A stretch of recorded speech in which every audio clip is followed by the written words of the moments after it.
सुन तो किसी की कोई लीजिए, पीड़ा बार नहीं बार है जब इस ये पर। कहा जाता है एक चौथाई ब्राह्मण थे, हाँ। किस बात से कहा जा रहा है? मैं तो हैरान हूं, ऐसी बातें टीवी पे कही जाती हैं। हेलो आदाब दोस्तों, कैसे हैं आप सभी। उम्मीद करता हूं आप सब अच्छे से होंगे। अभी अभी आपने जो वीडियो क्लिप देखी उसका मैं आज विश्लेषण करने वाला हूं। जो आपने नोक झोंक देखी वो जातिवाद पर एक बहुत बड़ी डिबेट थी, जाति जनगणना को लेकर डिबेट थी। लेकिन इसमें हुआ क्या क्या वो मैं आपको विस्तार से बताने वाला हूं। लेकिन सबसे पहले दोस्तों, ये जो डिबेट चल रही थी आज तक पर, सर्वश्रेष्ठ न्यूज चैनल आज तक पर, सबसे पहले आप जो पैनल इसमें बैठा है उनकी जातियों पर जरा गौर फरमाइए। जिसमें आपको दिख रहा होगा एक शर्मा जी हैं, एक तिवारी जी हैं, एक त्रिपाठी जी खुद इसमें मौजूद हैं, एक यादव जी हैं, एक खेड़ा जी हैं। तो जिनकी आबादी सिर्फ 2 से 3% है, उनकी इस पैनल में भागीदारी 60% आपको दिख रही है। तो योगेंद्र यादव जी ने यही सवाल लाइव टीवी पर पूछ लिया तो चित्रा त्रिपाठी को मिर्ची लग गई। इसको लेकर योगेंद्र यादव ने जो ट्वीट किया है वो पहले आप देखिए, जिसके बाद जो नोक झोंक है, तकरार है, वो कैसे कैसे आगे बढ़ी, जिससे आप समझ पाए। सबसे पहले योगेंद्र यादव जी का एक ट्वीट देखिए। पहले मैंने पूछ ही लिया कि आज तक बार बार उस युग को क्यों याद कर रहा है जब अधिकांश मुख्यमंत्री और एक चौथाई सांसद ब्राह्मण होते थे। कहीं इसके पीछे कोई पीड़ा तो नहीं, या उस अतीत का मोह? जाहिर है सवाल मेरी ही नियत पर उठाए गए। दोस्तों, इसी ट्वीट पर तिरमिलाई चित्रा त्रिपाठी ने जवाब दिया है, वो आप पहले सुनिए, देखिए। उन्होंने लिखा है, आपकी व्यक्तिगत कुंठा को समझा जा सकता है योगेंद्र यादव जी, मुझे आपके साथ सहानुभूति है। पहले अन्ना आंदोलन में अपने आप को कामयाब करने की कोशिश की, फिर पद नहीं मिलने पर केजरीवाल से अदावत, फिर स्वयं भू बनने की कोशिश स्वराज आंदोलन से, अंततोगत्वा राहुल गांधी की शरण में, जो एक जनेऊधारी ब्राह्मण हैं। यानी चित्रा त्रिपाठी यहां पर राहुल गांधी को जनेऊधारी ब्राह्मण बता रही हैं।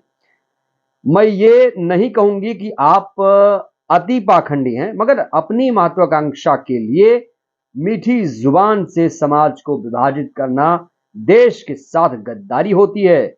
मेरा सवाल काट कर मुझे ट्रोल कराने के लिए धन्यवाद। ईश्वर आप पर रहम करे योगेंद्र यादव जी। तो चित्रा त्रिपाठी का ये ट्वीट आपने देखा, किस तरीके से वो राहुल गांधी को जनेऊधारी ब्राह्मण कहती हैं, और बीजेपी राहुल गांधी को क्या कहती है ये आपको पता है। दोस्तों, एक और ट्वीट है, दिलचस्प ट्वीट है, मारक ट्वीट है, आप पहले इसको देखिए। चित्रा त्रिपाठी को इन्होंने जवाब दिया है। चित्रा त्रिपाठी ने उसमें एक जाहिल शब्द का इस्तेमाल किया था। चित्रा त्रिपाठी ने लिखा था कि आपने शुरू किया तो मैं अंत कर देती हूं, इसके बाद आप ट्वीट और टैग करते रहिएगा।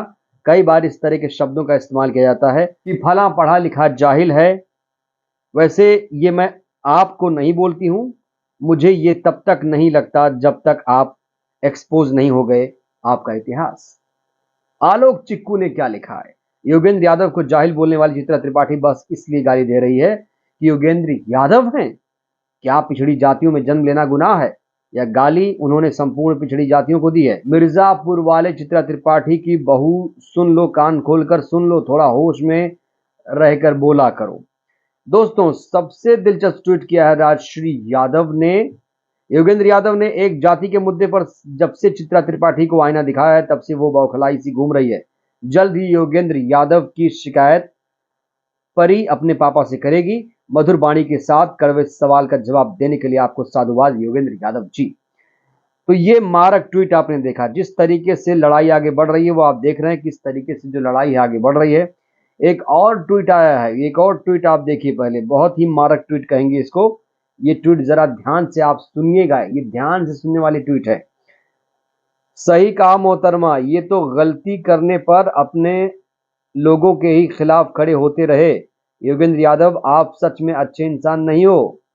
चित्रा त्रिपाठी को देखिए, न्यूज एंकर बनने के बाद भी ना तो जातिवाद छोड़ा, ना ही मोदी जी का गुणगान, चाहे फिर भी चिप वाला 2000 का नोट उन्होंने शुरू किया हो या बंद, चमचागिरी में कभी कोई कमी नहीं आने दी। लेकिन अब मेरे मित्रों, आप लोगों ने इस ट्वीट पर मेरा सहयोग ना किया तो मैं आपका विरोध अवश्य करूंगा। तो देखा आपने किस तरीके से यहाँ पर मजे लिए जा रहे हैं। देखिए, योगेंद्र यादव एक साइकोलॉजिस्ट हैं, जानकार हैं, काफी विद्वान हैं, काफी पढ़े लिखे हैं, और जो बात वो करते हैं तथ्यों के साथ करते हैं। लेकिन चित्रा त्रिपाठी को बहुत ज्यादा ये बात बुरी लग गई। और दोस्तों देखिए, कहते हैं ना, जिसकी जितनी संख्या भारी उसकी उतनी हिस्सेदारी। अगर 1/4 अब ब्राह्मण सांसद बनता है, 10-10 मुख्यमंत्री बन जाते हैं ब्राह्मण, तो ये चिंता की बात नहीं है। क्या योगेंद्र यादव ने गलत कहा कि जिस लहजे में आप बोल रही हैं ये चिंता करने वाली बात है? दोस्तों, योगेंद्र यादव ने जिस तरीके से जवाब दिया है, पूरे देश में इसको लेकर चर्चा हो रही है और चित्रा त्रिपाठी की यहाँ पर दोस्तों पोल खुल गई है। आप समझ सकते हैं कि जो जातिवाद है कितना चरम पर चल रहा है और जो गोदी मीडिया खासतौर से वहां पर जातिवाद कहीं ना कहीं हावी है, ऐसा लोग भी बोल रहे हैं।